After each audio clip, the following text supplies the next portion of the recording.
What's up, everyone, and welcome to episode 178 of Two Amazon Sellers and a Microphone, brought to you by Celozo and NetRush. And today we're bringing on, he's our favorite. The Godfather. We did the Godfather. And we have to say he's our favorite. Don Henig from AccrueMe is with us. What's up, Don? Hey, how are you, Dustin? Hey, Chris. We're gonna end today with a joke like last time. Oh, we have to. You got to bring the jokes. There we go. We got to do it. Yeah. For anybody who doesn't know Don, maybe you should follow him on Facebook. And he puts, it's almost a joke a day, or maybe two or three. It's pretty good. Pretty much. At least one a day. Yeah. It's solid. I've been doing that for years. Yeah. But I've memorized all these jokes. It's insane. The only bad thing is when somebody tries to tell me a joke, I know the freaking ending. It's like, oh man, it's like going to the movies and always knowing the ending. That's right. Were you the guy back in the day who was always like doing the email forwards of all the jokes? I was like, everybody I knew was like forwarding emails. That was before Facebook. It was all email forward. My friends were on Wall Street, so the jokes that come out of Wall Street are nothing that you can forward. They are like the most brutal stuff you could ever imagine. So, I'll tell you, early in my career, I was working in a bank and I was, doing great stuff, but I was bored. So I taught myself financial planning. I got my Series 7, my stockbroker licenses, all that stuff. I got deep into it, built a company, but I was still bored. So I was studying and memorizing jokes on the side. So I would literally memorize thousands of jokes. And today, I still recall those jokes. Sometimes I'll start a joke. I won't know the punchline, but I just pray to God that the punchline comes back before I get there. Oh, that's awesome. That's what happens. It's fun. It's nice to have a whole bunch of jokes in your pocket. You pull them out. It is great. It is good. Well, like we said, you are definitely one of our favorites to have on. You're so fun to talk to. You got so much insight. You've been doing, you've got so much experience, and it's great. And anybody who wants to listen, because we'll do a brief overview of you, but if anyone wants to listen to sort of a lot of your background, they can go listen to episode 155, where we had you on last time. And we covered your extensive history, which is amazing. But I'd like to just, anyone who's tuning in right now, just quickly, sort of a little bit of your background, and then we'd love to talk about AccrueMe and what that means for sellers out there. Sure. Real quick on my background, I've built many businesses in various industries, from real estate, mortgage, entertainment, publishing, all different industries, and things that I forget. Technology. I've got a business I started that's doing great in Vietnam right now. All different things. And I retired, and 5 years of retirement, I wasn't bored at all. I was busy every single day. But then I learned about Amazon and Amazon sellers, and a friend of mine talked to me about it. And we came up, we started finding out what do they need, what the sellers need. They all needed capital, we found out, and they needed a good source of capital. And so we came up with a way of doing it that's different from anybody else who's ever done anything in this industry or any industry. This has never been done before. And what we did was we looked at something that could be fair. Like, how in finance, nothing's ever fair. Nothing is ever in your favor, no matter what. I don't care what it is. It's not in your favor. But so we decided to do something that was good for the sellers and good for us. And we nailed it. We absolutely nailed it. So I'm going to ask you a question. If I came to you with whatever amount of money, it doesn't matter. But let's say I came to you right now, God's honest, and I said to you, I'm going to give you $10,000. And there's no interest, there's no fees, there's no payments. I'm going to invest in your company, but I'm not going to take any ownership in your company. All right. So it's not a loan. So you have no debt. There's no personal guarantees, none of that stuff. I'm just going to give you this 10 grand. You pay me 10 grand in 6 months, 12 months, 2 years, 3 years, whenever it's right for you and your business. Would you take that 10 grand? Yes. Yeah. Yeah, of course, right? Yeah, Who wouldn't? Yeah, exactly. I've been called a rich uncle before, but that's a pretty good deal. And I'm dead serious. Imagine that. But let me ask you one more question.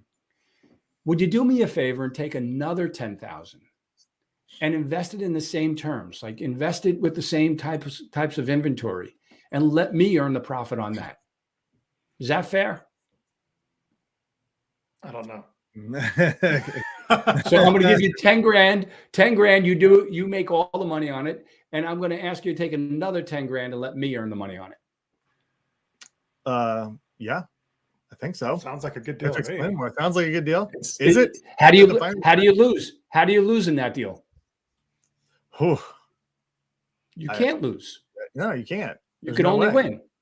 As long as you're running the business and you could use the money to grow, you can't lose, at all.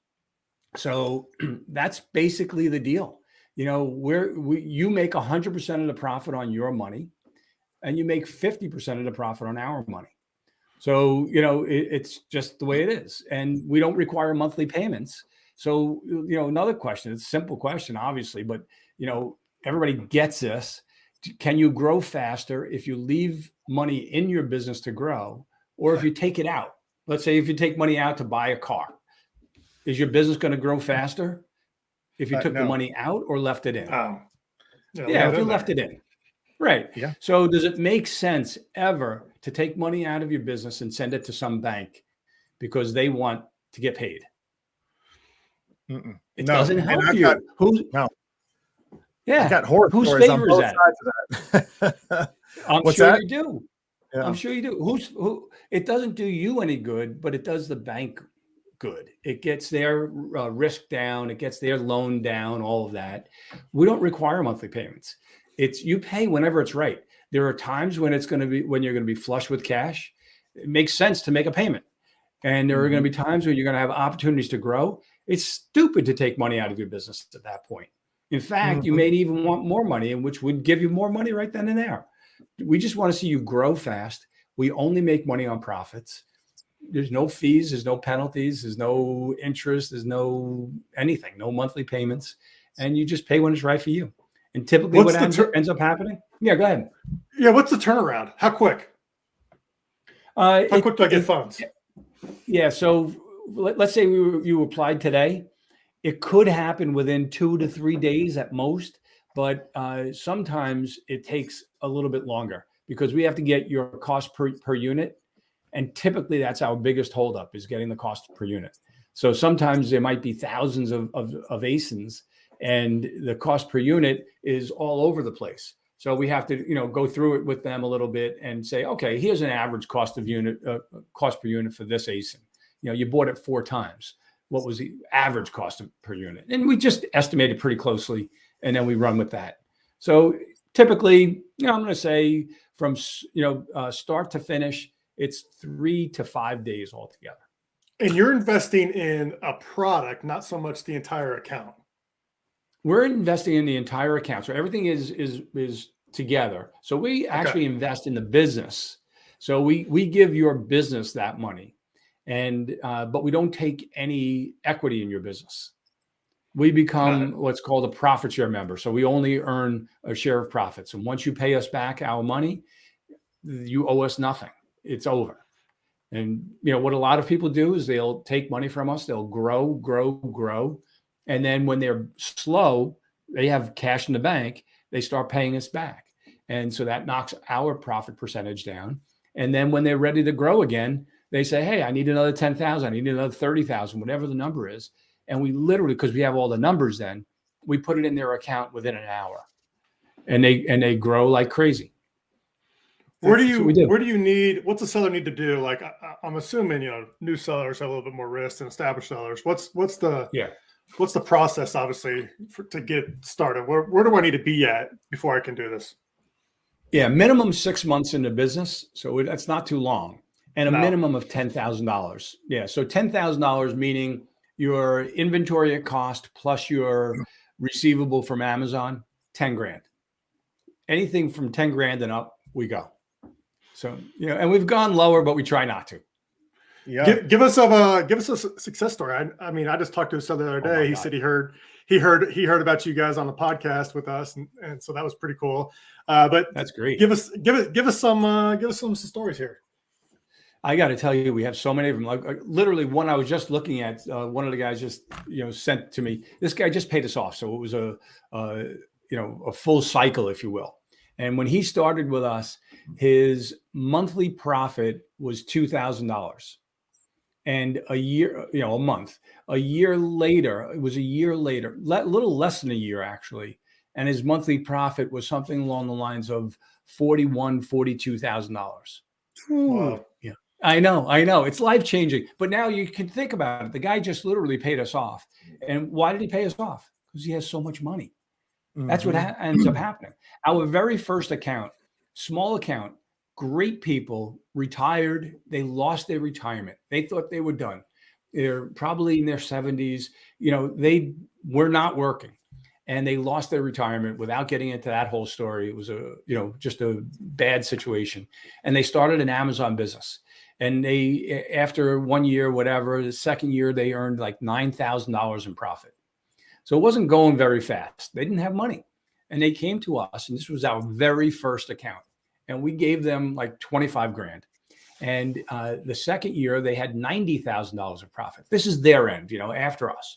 So they went from 9,000 to 90,000 in 1 year. The next year, it was just under 150,000. And think about that. So first off, now they are retired. They're retired, running an Amazon business and loving it. And they just moved across the country, for family and everything without a problem. So, just doing great. But think about this. They grew that business like I just explained, and they didn't make a single payment for 18 months. Not one. And we didn't even realize it because we don't pressure anybody to make payments. And in the 19th month, they paid us $2,000. Then they paid us $3,000, then $5,000, then $10,000. So I called and I said, hey guys, it looks like you're going to be paying us off and it's all cool. Everything's great. Congratulations. You hit a home run. And they said, no, we're not paying you off. We're actually done making payments now. Tell me what's going on. We were flush with cash. We had so much cash sitting in our bank, it didn't make sense. So we wanted to pay you guys down, drop your profit percentage. And in a few months, when we're ready to grow again, we're going to ask for more money. And that's exactly what they've done. And they've been with us for 3 years.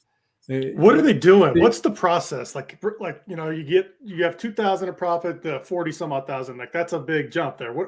Let's go a little bit deep there. What's the process there? I'm not following you the process. So like, how do they grow from 2 to 40? What did they do? Do you have any idea what they did? It depends. I don't know that one in particular, but I can talk to you about some others. All right. So one guy, I'll give you a good example. Private label. Now, remember, we do private label. We do wholesale. We also do RA. And, I'll give you one quick one on RA, but the RA guys kill it. Because here they are, they're hungry. They want to go out and bust their ass and work their asses off and make it happen, but they don't have the capital. And we give them the capital. There's one guy, I looked at his account recently. He started with us. He had $33,000 altogether in his business, inventory, everything, all combined, $33,000. A year later, it's up to $260 some odd thousand. And what did he do? He took money from us and he just went out and started buying good products, shipping them in, turning them fast, busting his ass, making that happen. Another guy, great guy. He came up to me at one of the shows in Florida, in Miami in December. I never met him before. I spoke to him the first time on the phone when he first joined with us. His first 2 years in the business on his own, he earned $142,000 and then he earned $144,000. And as he said to me, he said, I clearly wasn't going anywhere. I had a good idea. I had a good product, but I wasn't going anywhere. And then we gave him the money. He was able to expand into other products in the same line, that he was doing. And he went and help me. I'm going to throw out numbers, so don't hold me to this, but from what I remember, 142, 144. Then 1 year with us, he was up around $400,000. The second year, around $700,000. And this year, he's got 3 products that he's adding, and he's expecting to have, well over $1 million. Again, it's life-changing. And as he said to me, he said, Don, this is unbelievable. I never could have done this. I needed you guys. I was a little nervous at first because it's so different, he said to me. And he said, but I decided to take the leap, and it was the best thing I ever did. And he came up to me out of the blue. It was just beautiful. Yeah. But we have literally dozens of these stories. So one of the things we're working on internally is putting them all together so we could create just pages of them on our website, just success story after success story. There's a handful, and I mean a small handful, 5, maybe 7, that didn't have results like that. A small number, because they just never got off the mark. You know, some of them great people, great business, but then Amazon makes a change. Like a couple of booksellers, they were doing wonderful. Amazon made a change and killed their business. And, you know, it's not their fault, and it's not like just because they didn't make money, we cut them off the next day. No, we wanted to work with them and help them. So we worked out a plan over a few months. They paid us out, and, you know, it's better off. Everybody goes away happy, or at least, you know, satisfied, and nobody gets hurt. You know, we're here to help people. We got another guy. I'm just thinking out loud as you guys are saying this. Great young guy in Vegas, and he built a good business, and we invested in it. And then he got ripped off. He bought products from a supplier. He's in the wholesale side. He bought products from a wholesale supplier that turned out to. He gave this guy $100,000, and when he went to pick up the products, the FBI had already just been there and shut it down.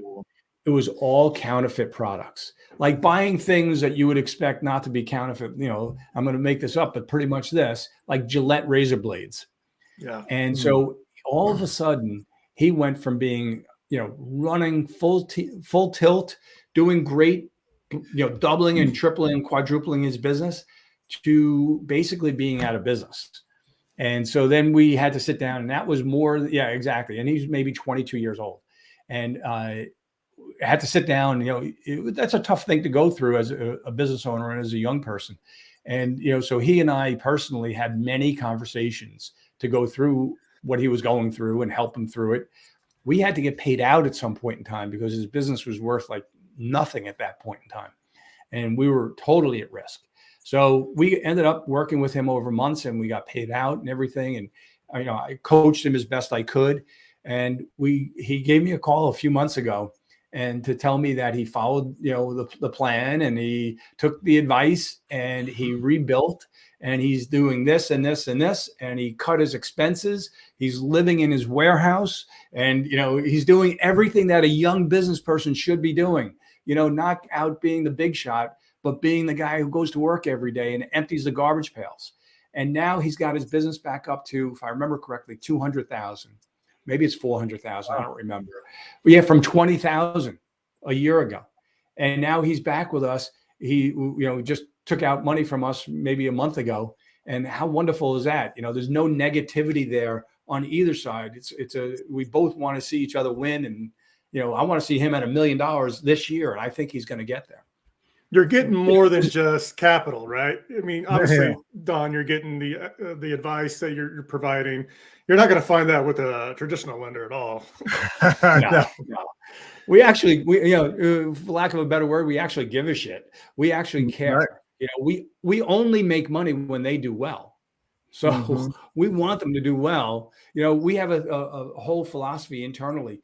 Don't ever come to the table and say, hey, we can make more money if we do X.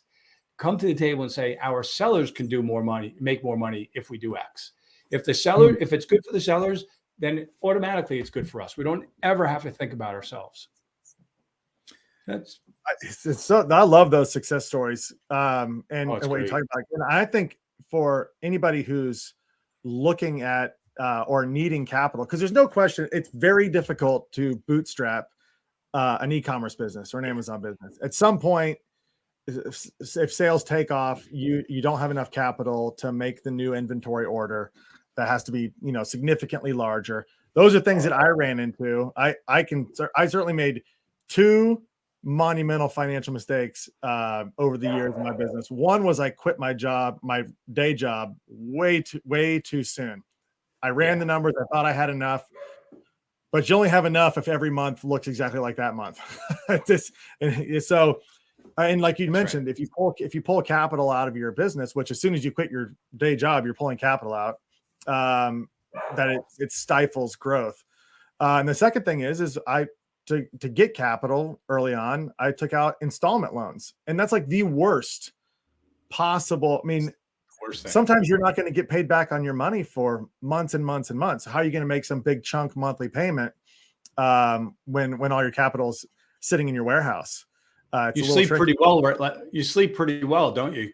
No. Would that happen? No, not at all. It's that's when you find out you're like, I didn't used to have anxiety. What happened? Every car is questionable. You're like, what's this car doing down the street? Yeah. It's like, what is going on? You don't even want to have dinner with your wife because you don't want her to say how to go today.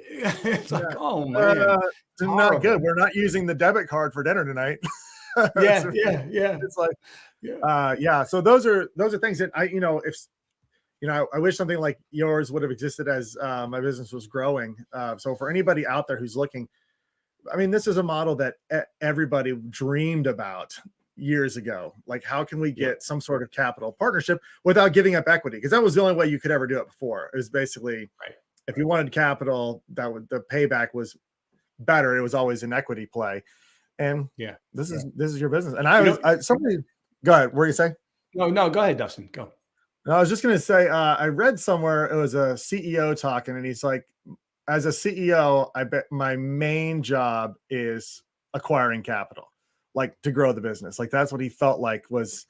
And I think for a lot of entrepreneurs out there starting like this, like they've tried not to. They try to, like I said, bootstrap it. When the stories you're just talking about is why not? Why not explode your growth if you can? Other people's money. Using other people's money at no cost. There's no interest. There's no fees. It's incredible. So imagine that you earn. I'm going to use an example. Let's say you had $20,000 of capital, meaning like inventory at cost, and you're receivable from Amazon. Your total is 20 grand. Just use that as a number, and you earn 10% a month. Again, whatever the number is doesn't matter. So 20 grand, you're going to earn $2,000, right? Yeah. So now we give you another 20 grand and you're going to earn $2,000 on that. So what did you earn? You earned $2,000 on your 20 grand and you earned 50% of the 2 grand that you earned on ours. So you earned 3,000. Your profit went from 2 grand to 3 grand in 1 month, a 50% increase. You didn't take on debt. You didn't have to make any monthly payments. You didn't have any interest. You didn't have any fees, any of that stuff. You literally, it's almost magical that you increased your profit and your ROI by 50% in 1 month. So think of that business. You started today with 20 grand. In month 2, you have 40 grand, okay? Because you came to AccrueMe. In month 3, because AccrueMe doesn't take its money out, it's up to you if you want us to take our money out or leave it in. Let's assume we leave it in. In month 3, you have $44,000. So just in the 3rd month, you have 44 grand versus 20 grand. Which business is going to win? I mean, it's just obvious. In the next month, you're going to have like 49,000, 50,000. Within 6 months, if you can't double the size of your business, I mean, double easily, the numbers get ridiculous. So within a year, you can grow that business so big. But you have to be willing to work your ass off, really work your ass off. It gets that big. It's exciting. It's a lot of fun. Oh, it is exciting. And that's a nice segue into sort of what we want to talk about is as you grow as a business, you can no longer do everything yourself. And that's when you got to start building teams around you. And you've got such an interesting background. Like this is like what I feel like you've just done this over and over and over again. This is what we like about you too. It's like you see an opportunity and you build a business around it, and you've done it repeatedly and in wildly different industries. Yeah, crazy. So like, but there's some elements that have got to be extremely similar, and that's building out a team that works the best possible. Absolutely. So we'd love. Before we jump into that, I just got to ask this one question because it's running through my mind. Sure. When you're investing in a business through AccrueMe, is there any requirements on? Is that money can only be used for inventory, or can that money be used for building teams and growing and hiring? What are the parameters around that? We have one rule. We don't want to have more money in the business than you. So go with that first example. You have 20 grand and we give you 20 grand. That money's got to stay in the business, buying inventory and things like that. But let's say you had 20 grand and we gave you 10 grand. All right. That 10 grand can come out and be used for anything you want. You could use it on vacation. So, that'll, but if you take that money out, basically you have 10,000 in the business and we have 10,000 in the business at that point. So again, we don't have more money in the business than you. That's our only rule. So Gotcha. they're using the money for, PPC, for expenses, but 99% of the time they're using money for inventory. They're using it for sometimes new products, all that kind of stuff. Yeah. But if your profit's going from 2,000 a month to all of a sudden you got 40,000 a month profit, okay, now you're building out teams. You're growing this sucker. Oh yeah, absolutely. Yeah, absolutely. And you get to that point where I don't think I can grow any faster or any bigger. I need to take a break. And that's like the guy that left us recently. He did fantastic, but he did so good. And that's really what ends up happening with us is the most successful of our sellers end up leaving because they just, how big can you go that fast? You have to take a break at some point in time. You have to absorb everything you've done.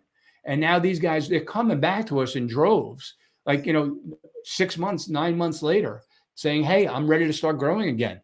And it's fantastic. It's just, they believe in the model. Yeah. So let's get into teams. I want to tell you, I've built many businesses, and I've got some basic rules for building teams that have worked every single time without question. And people, I will tell you that meeting with Wall Street analysts, all right, for one company that I was running, we had 7,000 employees. So you can imagine the competition and all that stuff and the craziness. But I knew everybody, including everything about them, because I felt that was an important part. Getting personal, understanding when somebody's got something going on in their life. But basic rules are, and these are my 5 rules from the very, very first company I started, and I ran them all the way through the biggest named companies that are publicly held. Very simple. Thank you and please. When somebody comes in the morning, well, actually, these were my rules. When you come in the morning, smile and say good morning. When you leave at night, smile and say good night. And I say that not just because, it's a nice thing to do. No, because I want to enjoy coming to work. I want to enjoy working with you, even if it's on a Zoom call or a text or whatever it is. I want to have that communication. It's all about human interaction, So smile and say good morning, smile and say good night. Don't sneak in. I got in late. I don't want the boss to see me. No, bullshit. Everybody comes in late sometimes. Let's say hello. And then, so smile in the morning, smile at night. When somebody asks you how you're doing, say great, because we all have bad days. We all have shit in our life. Everybody does. You don't need to bring it to everybody else. Nobody needs to be sitting down listening to your sad story for 30 minutes. Nobody wants to do that. So don't bring it to the office. Sorry, but don't bring it in. And then the last thing is thank you and please. Somebody asks you to do something, say please. Somebody does something for you, say thank you. It goes without saying, but I would tell people flat out, if I ever hear you not using thank you and please, you're out the door. I don't want you in this company. That's not the type of person I want. And you guys know, I know, you go to a restaurant and, somebody fills up your water and you can look around the table and somebody just sits there and they expect that person to fill up their water. Bullshit. Say thank you. They're doing their job and they're serving you and they're treating you like gold. Treat them like gold, and follow those same rules that we all grew up with through your business basics. I'm going to give you a couple more.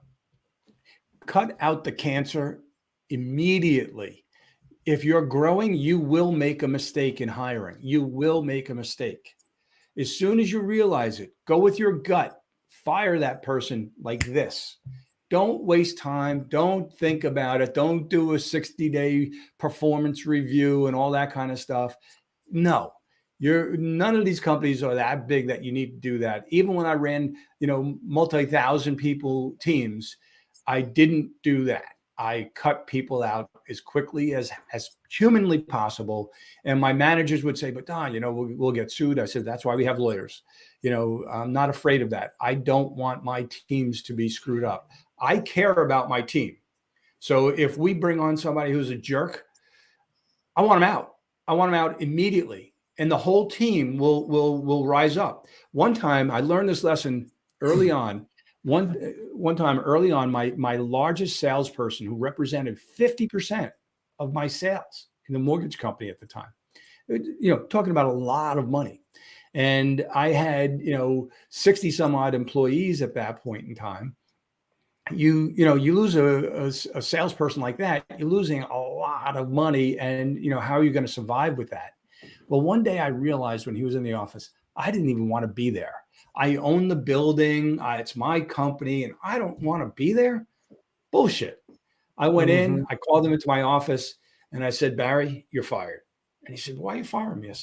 I thought to myself, I said, I'm a small enough company. I don't care. So I said to him, because I just don't like you. And it's just the truth. I just don't like you, and I want to enjoy going to work. All your files, you don't ever have to worry about getting paid. You'll get paid 100%, which was not the practice in the industry. I'm not going to take money from people. You're going to get paid 100%. You don't have to worry about anything. If you need time and you need to, drop off files here, you'll get paid 100%. Don't worry about it. I'll never say a bad word about you.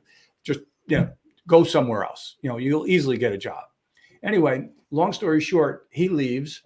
And that day, the rest of the staff, which were primarily young girls, because we were all young, and they would come into me one after another to say, so happy you fired Barry. I can't believe you did that. I said, why? What's the big deal? Well, he was hitting on me. Like, this is at the time an old man. He was like 40, and we were all in our 20s. And, it was like, he left this note on my windshield. It was like all bad stuff that as the boss, I didn't know. And nobody wanted to tell me because he was the big producer. So as soon as I fired him, I had to start thinking about next month. How am I going to pay my bills? How am I going to keep all these people employed? How am I going to increase sales? Sales went up. So I got rid of the cancer and everybody increased. Everybody increased. It was fantastic. So always get rid of the cancer. You will make mistakes when you're hiring. And I'm going to keep going for a couple of minutes here. Keep going. This is great. Yeah, there's some good stuff here. So, how do you grow a business when you have a team and really efficiently grow your business? There's a simple rule that I've always followed. It's a simple statement: listen and implement. And it has to be in that order. You have to listen to your team and then implement what they say. So if you go back to the revolutionary times, and if you ever built an organization, there's something called Robert's Rules of Order. And if you go back to literally revolutionary times, how did they get everybody on the same page? Well, they placed people in the audience. It wasn't Thomas Jefferson standing there and giving a speech and everybody there agreeing with him. No, half the people said, screw you, you're an idiot. I'm on the other side. Well, you get people together. And when I say this speech, Dustin, you're going to scream out, I agree with Don. And then Chris, you're going to say, yeah, let's do this. Well, that's how you do it. You get people on your team and you grow together. So, listening to your team is the biggest thing that you can do. So listen and then implement. So how do you listen? As a small business, it's a simple thing that is old fashioned with a suggestion box, but you can do it online. You can create suggestion boxes online. You could name somebody in your company if everybody's, all over the place, that is going to take suggestions anonymously or not anonymously. I always believed in putting your name on it, because the suggestions should be good and they should be helpful. And so when you get, let's say, 1 month you get 10 suggestions. All right, you're doing good. But that's your baseline. If you read those suggestions and you look at ways to implement what they suggested, And then you implement, 2 or 3 of those things. And then you announce to the team that we've implemented this because Susie said this, and we implemented this because Joe brought this up. And we never thought of this because, Bobby said to do this. We never even imagined it, but all 3 are now implemented, and each one of them received, $100 gift certificate, whatever the number is. And now everybody knows they can change this company. It's their company. They now own this company. It's not you against the world and you trying to build a company. Now you have a team trying to build this company to make it the best that it can possibly be. I'm going to give you a couple of examples. First time I did it, simple. Again, that same building, I owned a brand new building on the service road of on Long Island, the highest priced real estate ever at that time. Okay, yeah, exactly. And we just built the building and everything felt good. Well, I decided to put up this like a eraser board by the cafeteria, and for suggestions. All right, first person puts one up. And, we got a few. The first suggestion, I'll never forget it. A girl by the name of Regina, who was fantastic, and she said, "Change the timer on the lights." What does that mean? So I went to her. I said, "Regina, what are you talking about?" She goes, "In the parking lot, the lights go out, and I like to work late. So when the lights go out, I feel uncomfortable going out to my car at night because it's so dark. Change the timer so that the lights are on." I'm like, that takes 2 seconds for me to do it. Go into this closet, change the timer. I did it in 2 seconds, nice and easy. And the lights stayed on. What happened? Everybody else wanted to work late. Everybody else wanted to work more hours. They weren't getting paid for those hours. They wanted to do their job. They wanted to win. In this big mortgage company, I started this. Everybody fought me on it. Nobody wanted to do it because there was too many people. And it's a big undertaking. Well, we built all the technology around it to do it in the most efficient way possible. And the first suggestion was, and it's funny, I remember both of the first suggestions, but this first suggestion was have the rate sheets go in the same order. What are you talking about? Well, turned out the way this has been done for like 20 years in this company, and who knew, the rate sheets at the time were like 9 pages long. The first 4 pages were fixed rates. The next 5 pages were adjustable rates. Well, the fixed rates started with the highest rate first, and then it would go down to the lowest rate. The adjustables started with the lowest rate first and went to the highest rate. Nobody in management will ever see that. But the people using it know. The simplest, easily change, and everybody in the company knew they could change and fix this company and make it better. Simple. Cost me nothing. Nothing. And all these suggestions have built the company to the point, and I'll give you some statistics. With, we had 2,000 salespeople in this one situation. And turnover in the industry was very high. The best in the industry was Chase at the time. And their turnover every year of salespeople was 50%. It was 52%. Yeah, all right. They were the best. Ours, this is all independent study done. Our turnover or retention was 92%. 92%. So Wall Street, this is a publicly held company. The analysts would come and sit down with me personally and say, all right, well, you last year, Don, you made $300 million net profit. How did you do it? Well, we have, retention rate of 92%. Well, that's impossible. Well, you must, be paying them more than everybody else. No, here's an independent study. We're right in the middle. How's that possible? Well, your rates must be better than everybody else, so nobody will leave. Nope. Here's, again, same independent study. Our rates are right in the middle. We're not, better or worse than anybody. It's culture. This is all about culture. We listen to people and we implement what they want. Every one of them believes that they own the company. Every one of them loves the company, and every one of them wants to see it succeed.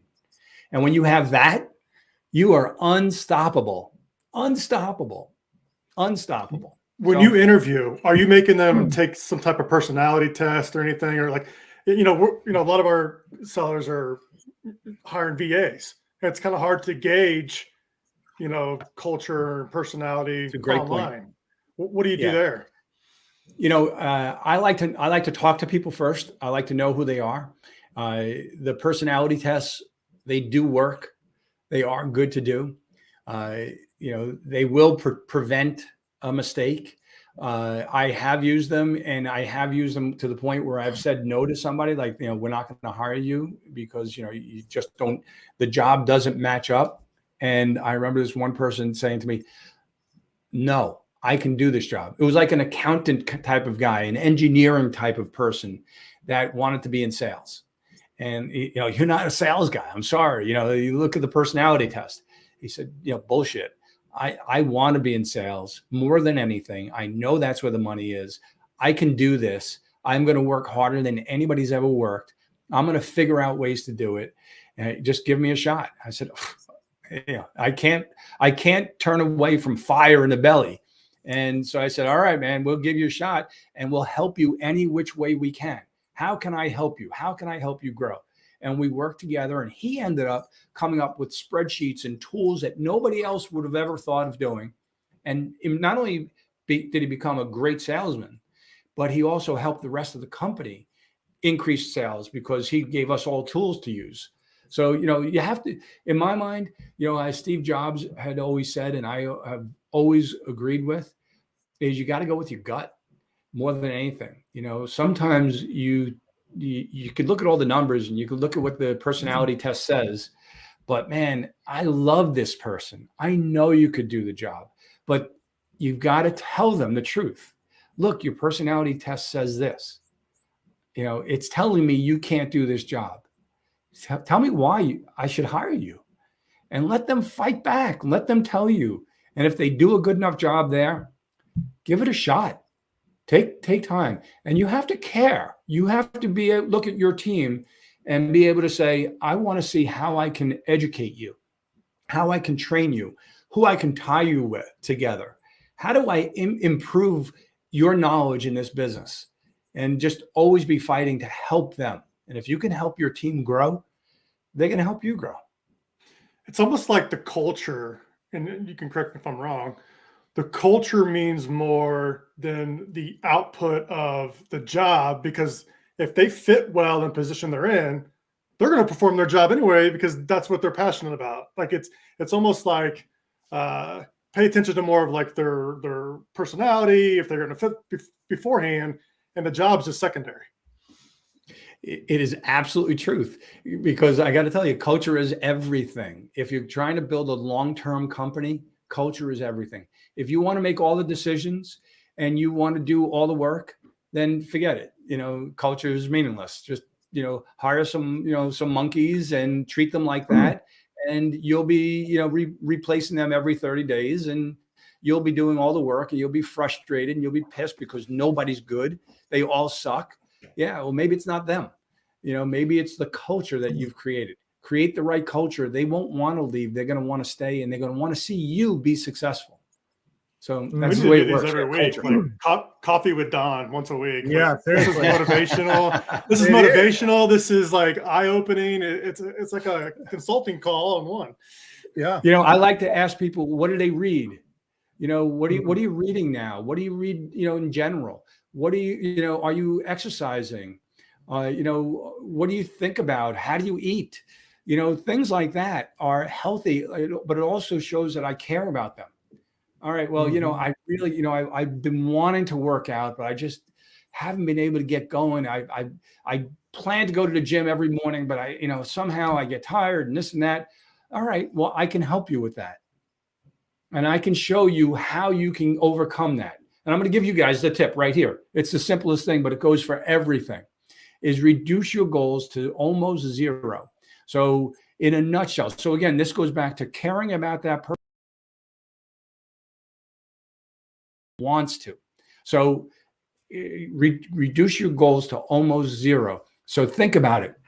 I'll never forget one time I got off the wagon of working out, and I decided, all right, I'm going to start working out. And the next morning I'm going to do 40 push-ups, 40 pull-ups, and 40 sit-ups. All right, before the shower. I get in the shower. I'm like, damn, I forgot.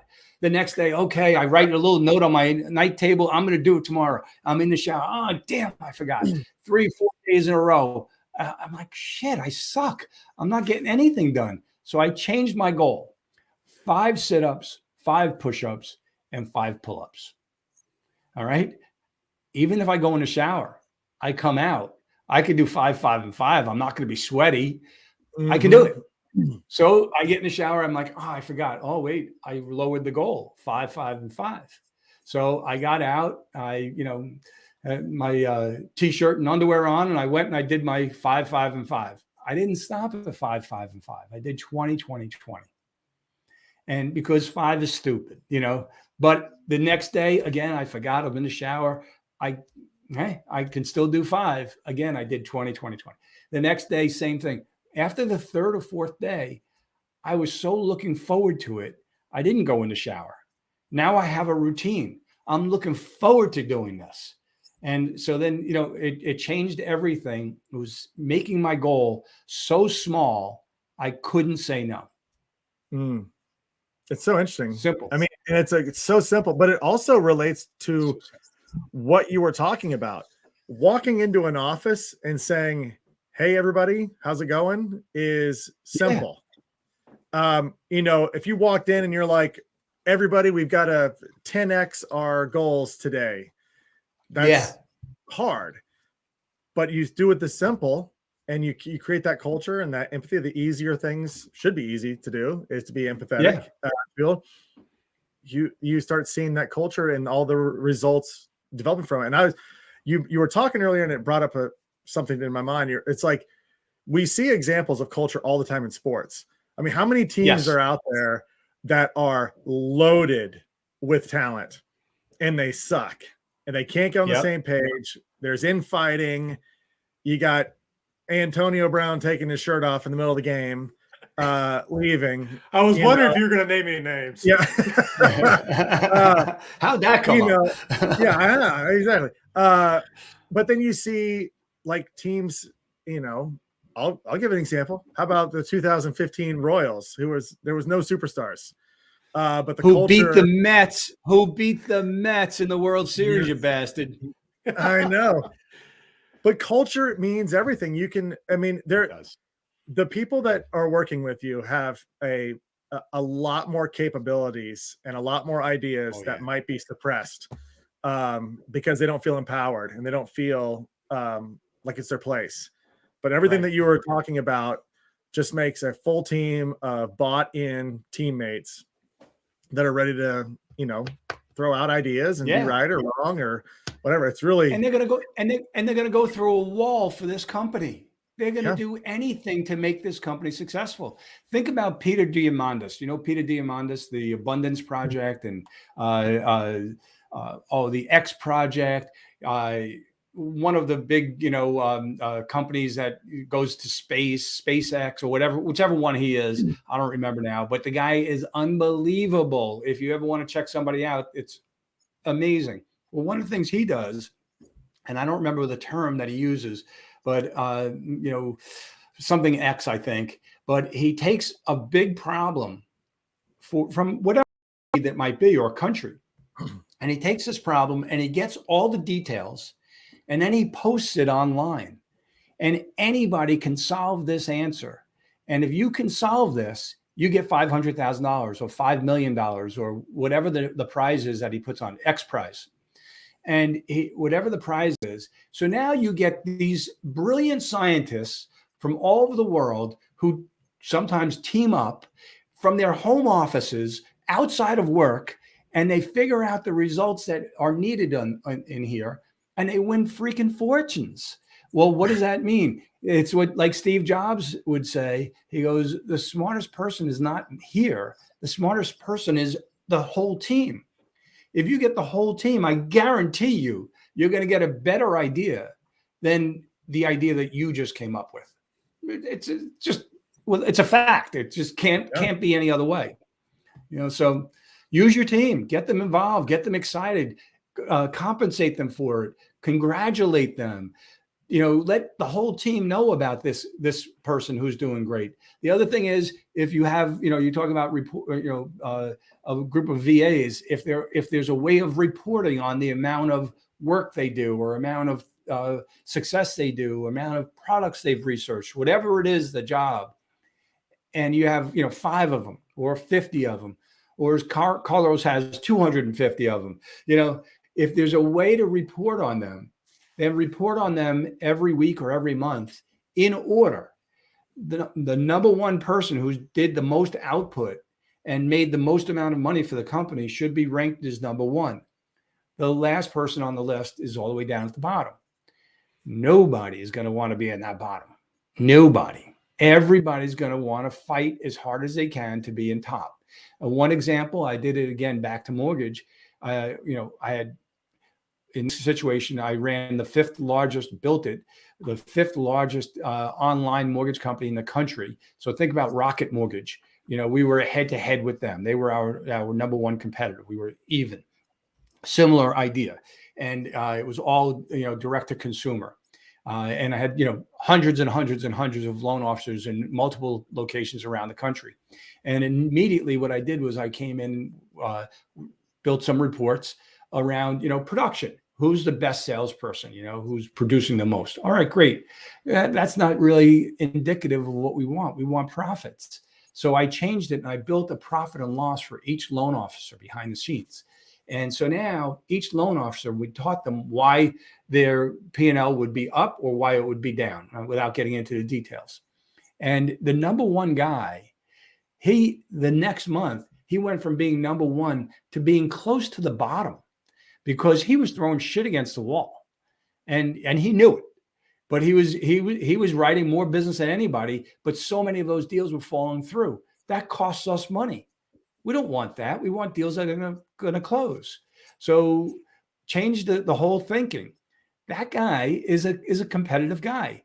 1 month later, he was angry as could be that he wasn't number one. He was almost on the bottom.